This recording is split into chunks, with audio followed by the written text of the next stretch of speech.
कृष्णा। श्रीमद् भगवद गीता पढ़ने के लिए आपको समय नहीं मिल पाता है, इसलिए हिंदी भगवद गीता आपके लिए बनाई गई है। आप अपना काम करते समय इसको सुन सकते हैं। आपको यह गीता पसंद आती है तो 10 साधकों तक जरूर पहुंचाने की सेवा कीजिए। तो आइए सुनते हैं भगवद गीता।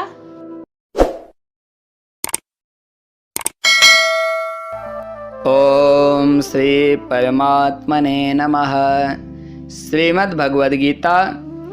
संजय बोले, शोकयुक्त, दुखित, मोहग्रसित अर्जुन को भगवान ने कहा। श्री भगवान बोले, हे अर्जुन, इस युद्ध के समय में तुझे यह मोह कहाँ से उत्पन्न हुआ? और श्रेष्ठ पुरुषों द्वारा यह मोह का आचरण कभी नहीं किया जाता है, और इस प्रकार के मोह से न तो स्वर्ग मिलता है न मनुष्य को कीर्ति की प्राप्ति होती है। इसलिए हे अर्जुन, नपुंसकता को मत प्राप्त हो। तुझ में यह उचित नहीं लगता, क्योंकि तू एक शूरवीर है और हृदय की तुच्छ दुर्बलता को त्याग कर तुझे युद्ध के लिए खड़ा हो जाना चाहिए। अर्जुन ने कहा, हे मधुसूदन, मैं रणभूमि में किस प्रकार बाणों से हमारे भीष्म पितामह और गुरु द्रोणाचार्य के विरुद्ध लड़ूंगा, क्योंकि हे मधुसूदन, ये दोनों भी तो हमारे लिए पूजनीय हैं।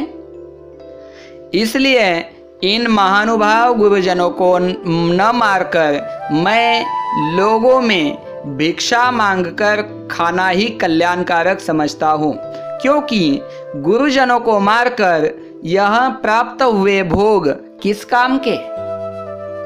हम यह भी नहीं जानते कि हमारे लिए युद्ध करना ठीक है या युद्ध न करना ठीक है।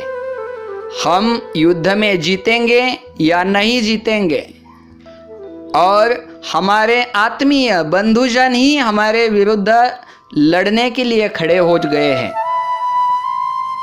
इसलिए मोहित चित्त तथा धर्म के विषय में मैं आपको पूछता हूँ कि मेरे लिए कल्याणकारक क्या है? हे भगवान, मैं आपका शिष्य हूँ, मैं आपके शरण आया हूँ, मुझे आप व्यवस्थित मार्गदर्शन कीजिए। श्री भगवान श्री कृष्ण बोले, हे अर्जुन, तू शोक न करने योग्य व्यक्तियों के लिए शोक करता है और बातें तो पंडितों जैसी करता है। अरे अर्जुन, पंडित लोग न मरे हुए का शोक करते हैं न मरने वाले का शोक करते हैं, क्योंकि वे तत्वतः आत्मा को जानते हैं।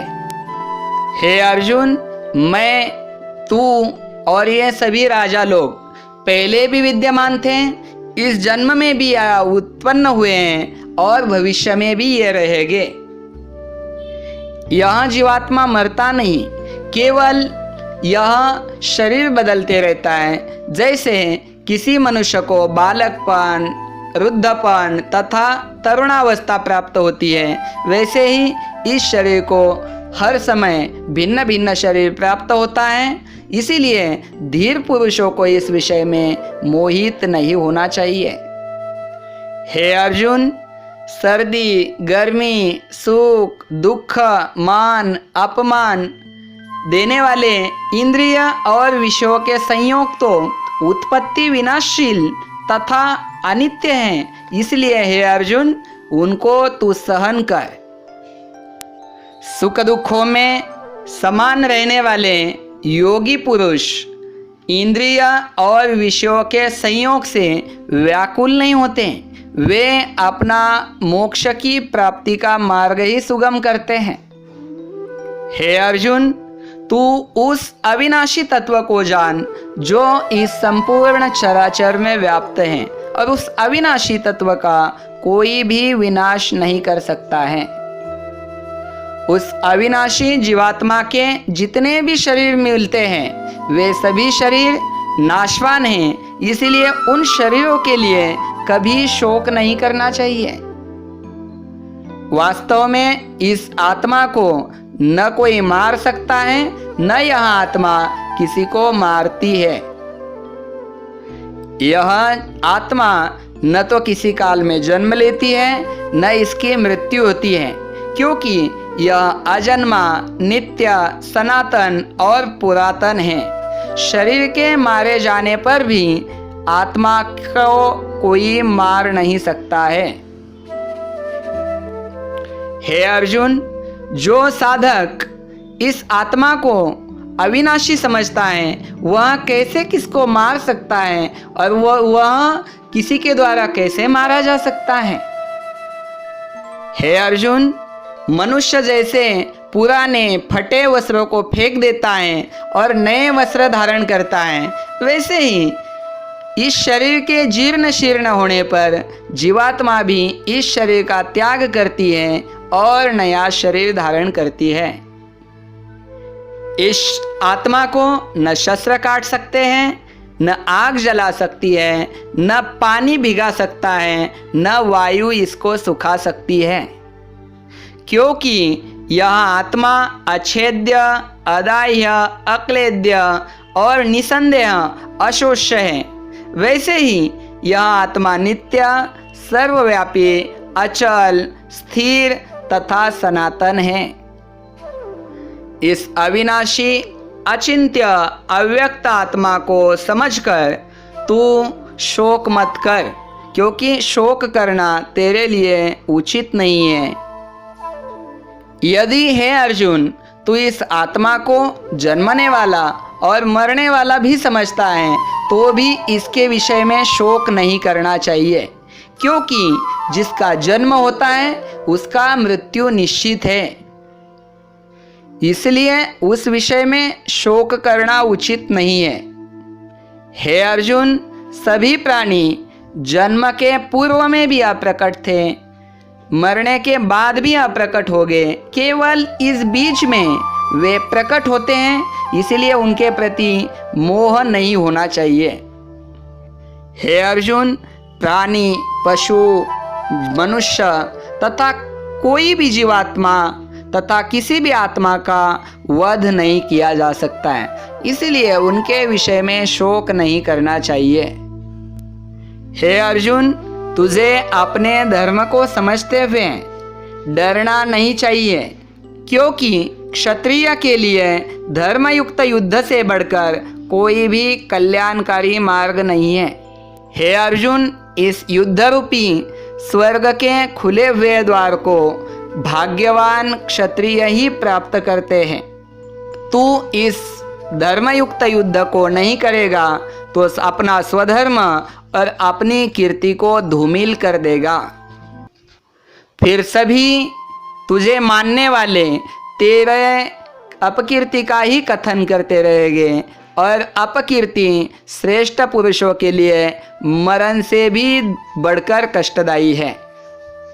जो तुझे पहले बहुत सम्मान देते थे वे फिर तुझे सम्मान नहीं देंगे, और महारथी लोग तुझे युद्ध से डरा हुआ, भागा हुआ ही मानेंगे।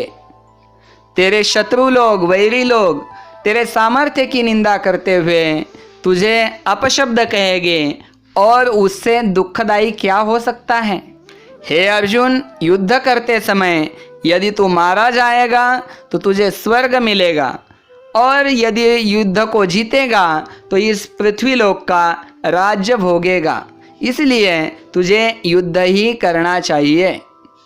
सुख, दुख, लाभ, हानि, जय, पराजय इन सबको समसमान मानकर युद्ध के लिए तैयार हो जा, तब तुझे इस युद्ध से किसी भी प्रकार का पाप नहीं लगेगा। हे अर्जुन, अब तक मैंने ज्ञान योग के बारे में बातें तुझे बताई, अब कर्म योग के विषय में कुछ बातें सुन। हे अर्जुन, अपने स्वधर्म रूपी कर्म को करते हुए तू इस जन्म मृत्यु के चक्कर से छूट सकता है, मोक्ष प्राप्त कर सकता है।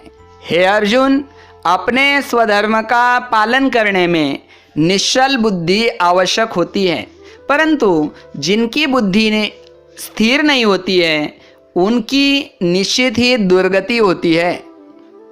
जिनकी विषयों के भोगों में आसक्ति है, जिनका मन, बुद्धि, चित्त विकारों से हर लिया गया है, उनकी बुद्धि कभी निश्चयात्मिका नहीं हो सकती है।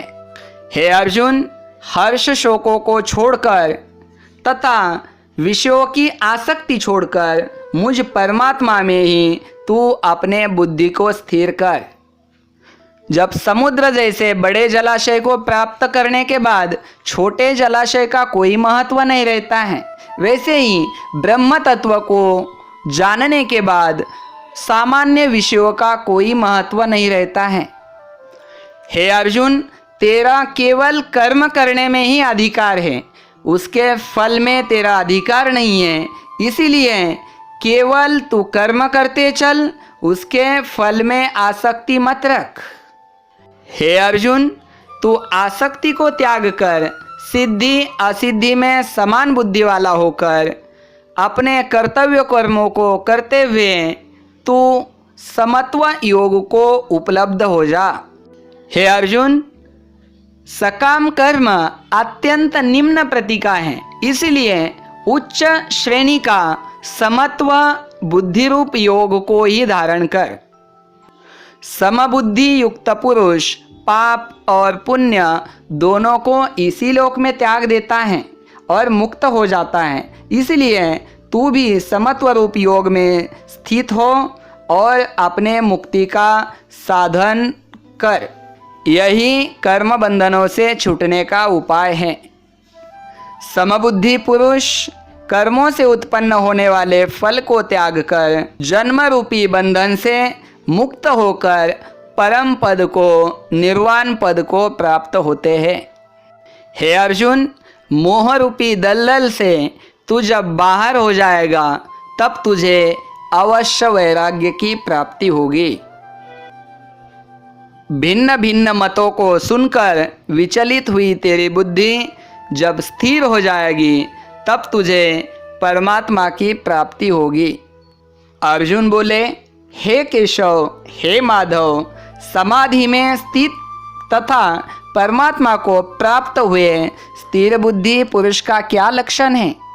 वह स्थिर बुद्धि पुरुष कैसे बोलता है, कैसे बैठता है, कैसे व्यवहार करता है?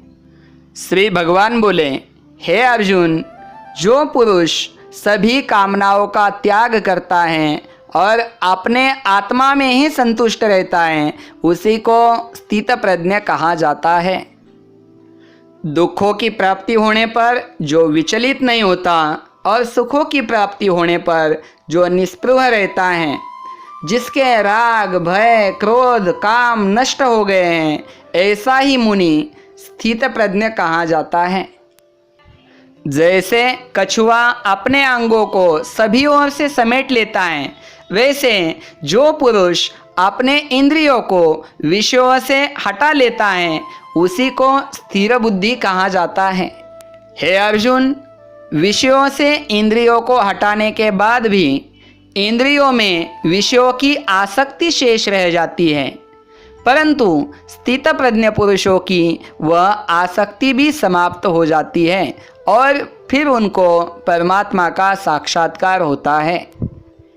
हे कौन्तेय, आसक्ति का नाश न होने के कारण बुद्धिमान पुरुष को कभी भी ये आसक्ति तथा ये इंद्रियां बलपूर्वक विषयों की ओर ले जा सकती है। इसलिए आसक्ति का नाश होना अतिशय आवश्यक है। विषयों का चिंतन करने वाले पुरुष की उन विषयों में आसक्ति होती है, आसक्ति से उन विषयों की कामना उत्पन्न होती है और कामना में विघ्न पड़ने के कारण क्रोध उत्पन्न होता है। यदि मनुष्य को क्रोध आ जाए तो मूढ़ भाव उत्पन्न होता है, मूढ़ भाव से स्मृति भ्रंश होता है और स्मृति भ्रंश से ज्ञान का नाश होता है, और जब मनुष्य के ज्ञान का नाश होता है तो अवश्य उसका विनाश, उसका पतन ही होता है। जिसने अंतकरण को वशीभूत किया है, राग द्वेष से रहित होकर जो इंद्रियों द्वारा विषयों में विचरण करता है, वो सुख दुख कभी प्राप्त नहीं होते हैं। अंतकरण प्रसन्न होने पर सभी दुखों का अभाव हो जाता है और उस प्रसन्न चित्त वाले कर्मयोगी की बुद्धि शीघ्र ही भगवान परमात्मा में लग जाती है।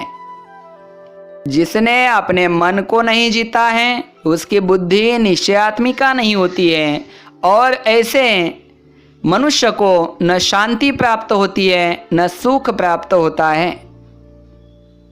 जैसे जल में चलने वाली नाव को वायु हिलाता है, वैसे ही विषयों में विचरण करते समय इंद्रिया आसक्ति मनुष्य को विचलित करते हुए पतन की ओर ले जाती है। जिसकी इंद्रिया विषयों से हट चुकी है उसी को ही स्थिर बुद्धि स्थित प्रज्ञ कहा जाता है।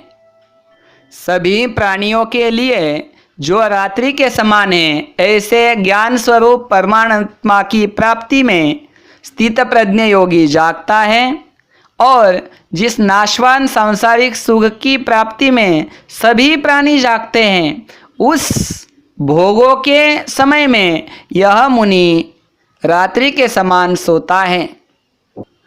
सभी नदियों का जल समुद्र में जाकर जैसे शांत होता है, वैसे ही सभी विषयों से वृत्तियाँ हटाकर जब परमात्मा में स्थित हो जाती है तो वही चिर शांति परम शांति कही जाती है। जो साधक कामनाओं को त्याग कर ममता रहित, अहंकार रहित तथा स्पृहा रहित होता है, वही शांति को प्राप्त होता है। हे अर्जुन, यह ब्रह्म को प्राप्त हुए पुरुष की स्थिति है। इसको प्राप्त होकर योगी कभी मोहित नहीं होता और अंत काल में भी इस ब्राह्मी स्थिति में स्थित होकर ही ब्रह्मानंद को, मोक्ष को प्राप्त हो जाता है। इस प्रकार ब्रह्म विद्या तथा उपनिषद स्वरूप भगवान श्री कृष्ण और अर्जुन के संवाद नामक श्रीमद् भगवद गीता का सांख्य योग नामक दूसरा अध्याय समाप्त हुआ।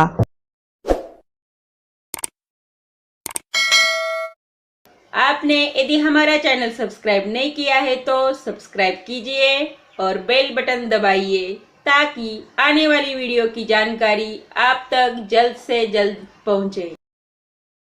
तो पसंद आता है तो जरूर लाइक कीजिए और अन्य लोगों तक जरूर पहुंचाइए।